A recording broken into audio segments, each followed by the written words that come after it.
Salam əziz şagirdlər, ev tapşırıqlarımızın izahlarına diqqət edək. Birinci sualımız. Maddənin xüsusi istilik tutumu onun kütləsindən və verilən istilik miqdarından necə asılıdır?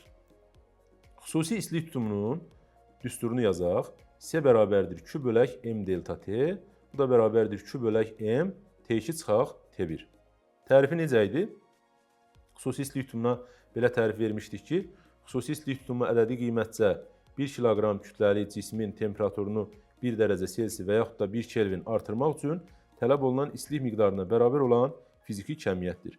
Xüsusi istilik tutumu cismin kütləsindən və ona verilən istilik miqdarından asılı deyil. Xüsusi istilik tutumu maddənin növündən asılıdır. Bunu biz qrafik formasında belə ifadə edə bilərik. Xüsusi istilik tutumu M-dən də asılı deyil, Q-dən də asılı deyil. İkinci sualımız. İstilik tutumu 490 Joule bölək dərəcə Selsi olan cismi 18 dərəcə Selsidən 52 dərəcə Selsi temperatura qədər qızdırmaq üçün nə qədər istilik miqdarı tələb olunar? Deməli, bizə verilib istilik tutumu 490 Joule bölək dərəcə Selsidir, T1 18 dərəcə Selsidir, T2 isə 52 dərəcə Selsidir. Biz Q-nü, istilik miqdarını tapmalıyıq. Düsturumuz necə idi? Yəqin ki, mövzunu öyrəndikdə bu düsturu yadda saxlamısınız.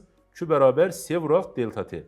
Bu da bərabərdir S vuraq T2 çıxaq T1. Verilən qiymətləri yerinə qoysaq, yəni S-nin yerinə 490 qoysaq, 490 vuraq 52 çıxaq 18, T2 və T1-in qiymətlərini də nəzərə aldıq, bərabərdir 16600 Joule olar. Deməli, Q bərabər 16600 Joule bu məsələmizin cavabıdır. Beləliklə, tapşırıqlarımızın izahları sona çatdı. Sağ olun, növbəti dərsimizdə görüşənədək.